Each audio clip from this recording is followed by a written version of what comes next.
Hello, it's Shante Brown Sugar Talk under Black Unicorns, and Brown Sugar Talk under Black Unicorns for Sugar in. Listen, this is it. Culture Iceberg explained. So the reason why I'm explaining this is because I had trouble finding a cultural iceberg that I like. So the reason why is it's like I like details. So it's like sometimes I don't always find like what I want to use. So I put together like a bunch of cultural icebergs that you guys can just like look at. You can pause the video and then you can see what it is. And I also put one out there without me talking.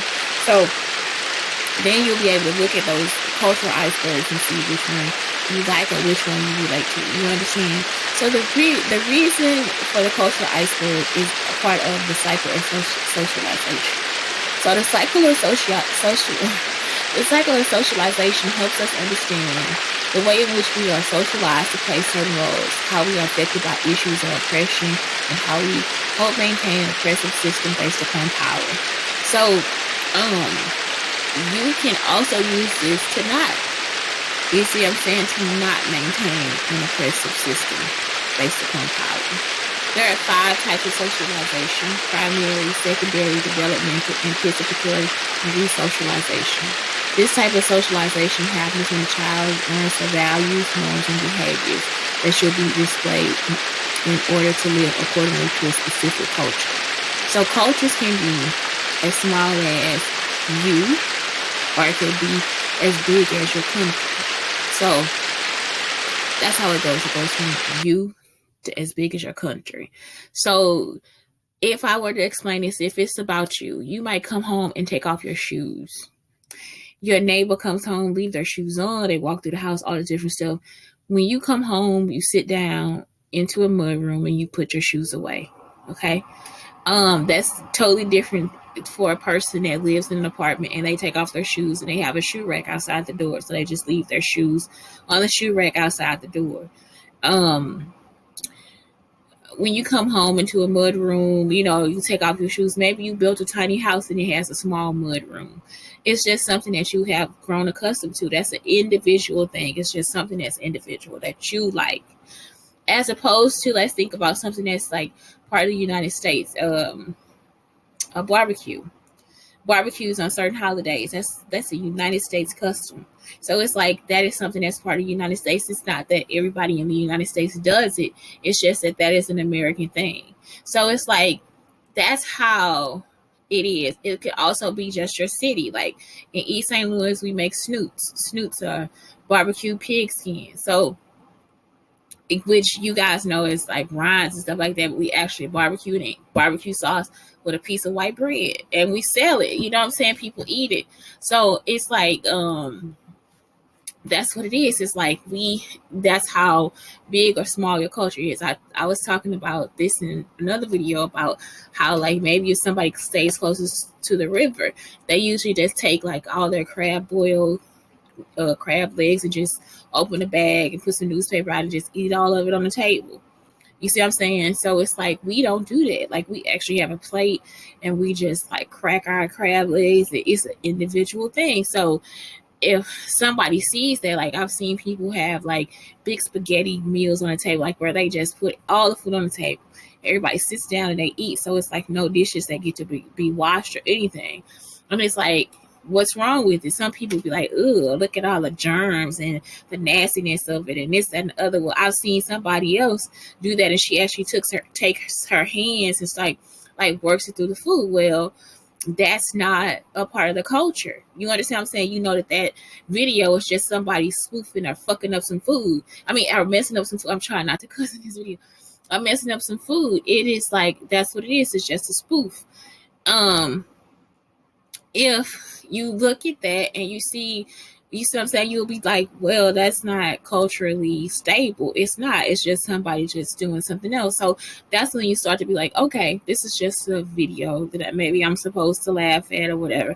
It's not a shock value anymore. It's just like, what happens is when you start to like really do some work onto yourself, the shadow work as they would call, because that's the deep culture, you will start to see that you don't have all these issues with other people. It's just respect.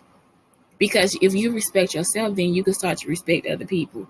There will be issues that come up, but at least you'll be able to like work through them. So now this is like really part of getting to know yourself. Let's look at the surface culture. These are things that we can see, hear, and touch, like music, food, language, art. This represents only the tip of the cultural iceberg. So this is here. This is everything people get to see about you.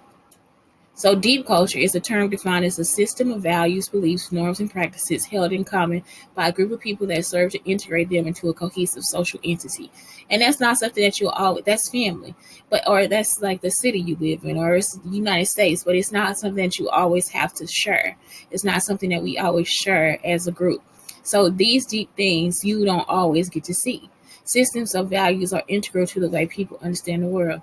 Like I've dated Hispanic men, and some of them don't have issues with having a mixed child, but some Hispanic men do. So it's like that's something that is like that's a deep culture. You understand? It's like he's like, no, I don't want my kid to go through this because in their country they see how hard it is for darker skinned people to get out of the country, to get jobs, all these different things. So then they in turn think they internalize that it's like, wait a minute, I don't want to put a child through this. I don't want to put my child through that at all. And so some men are just like, they grow up in America. So it's like, they don't see the difference. It's like, well, I don't know. My homie got a football scholarship. My other homie got a scholarship for being in a band. Like, I'm for real. Black women are the dopest people I know. So it's like, they're like, nah, give me 10 babies. You know what I'm saying? So it's like, nah, dish it out, baby. Give me 10 babies, baby. And so that's it. It's like you people depend on their environment, their culture. You know, if they grew up in one country as opposed to the other, they see things differently. It's not racism. It's just that this person is saying, wait a minute, I can't do that. That's something I can't do. I can't hurt my child like that. And the other guy's like, nah, let's represent, baby. Let's represent. So that's it, you know. The iceberg of culture, the iceberg concept of culture. This has 3 levels: surface culture, deep culture, and then it says the unconscious role. So this is like when you're talking about like what role you are in the family.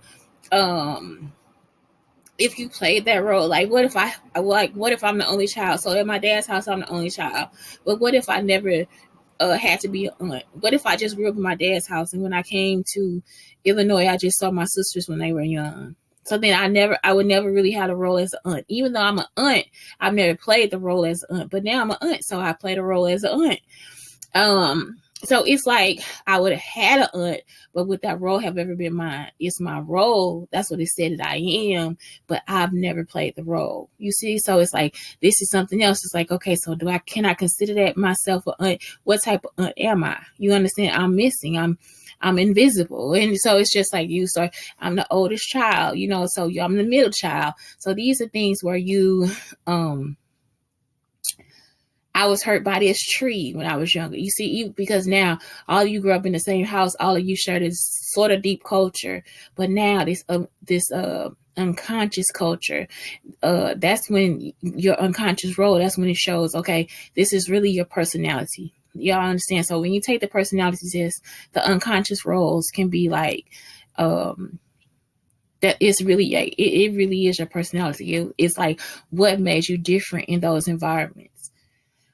Okay, this next one is like my favorite one, and it's because it's the typical favorite one. It comes in 5 sections. It gives us different little tidbits that tell us, okay, this is what I can use. This is what I can use to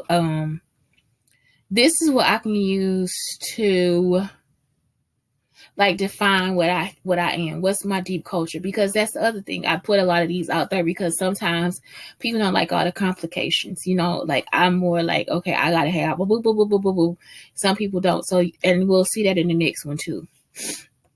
So in this next one, you see it's like very simple, very static. It's just this is difficult to see. Okay, so that's what it is. It's like, so now I name it. And this next one, and you don't have to use all of them, just choose the one that you like the most. Okay. This next one is probably just like, I just want to tell what this is. So behaviors and practices, what do I do? And this could be just for your home. It doesn't have to be for an individual. So what are behaviors and practices? Perceptions, because this could also be like a mixed home, like where you have two different cultures that come together in a different way. So two different cultures that are based on two different religions, anything like that. So what are home behaviors and practices? What perceptions, attitudes, beliefs, and values do we have? And that's it. What's our economic status? What's our religion? What's our demographics? So that's it. Like, that's something that you can just really kind of do on your own too. Like, it just depends on how you want to tackle it. You don't just get to know yourself. Get to know yourself on every level. The what and the why.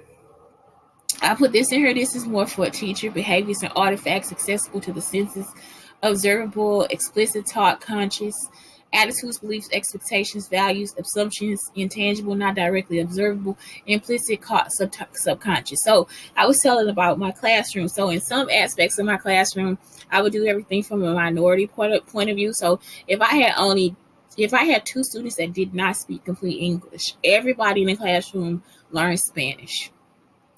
Everybody in the classroom gets vocabulary in English and Spanish. Even if I just have, out of my classroom, I got 20 students and 2 of them speak Spanish. Everybody in the classroom is going to learn Spanish, just as much Spanish as they do English. And so the non-English speaking students will learn as much English as they have in Spanish. If they do math a different way, we're going to learn how to do it the way they do it too. So all of us start to understand what the other person is doing. It's not to put you in the other person's shoes. It's just, okay, this is our classroom. This is our environment. And we're learning about Catholicism or animals or something like that. So do we ask, okay, is that something everybody wants to learn? If that something everybody wants to do, then that's what we do. If somebody has a suggestion, let's try what they suggested, and then we'll see how this works. So it's like we always think about the environment and who is in our environment. So on the surface, you see a mixed classroom. The why is when you come into our classroom, you'll understand our attitudes, our beliefs, and our expectations and our values, because we don't try to overshadow other people. We give everybody a voice in the classroom. So the next one is this culture iceberg. Is pretty cool too, because it's the same thing. It has like all the bullets and all this different stuff. It's just a different color. I'm a Target girl. I'm so sorry. I like Target. So then this one too is simpler, but it has the 5 different sections. So then it's like, instead of just like picking something out and making it up, now I can like put this into this 5, 6 different sections. This one has more of an explanation of what it is that you need to be like kind of focusing on when you're creating your cultural iceberg. And then this is it. Find your favorite and create your own. This was created by Shanteschuler for CashApp. So anyway, that's it. Shante Brown Sugar Talk under Black Unicorns for CashApp, telling you guys, please tap into getting to know yourself. This is a very important part of Black history. This is a very important part of your history. This is a very and truly important part of American history. Don't let them take it away, devour it, or change it. Let it be yours. Anyway, that's it. Have a good day.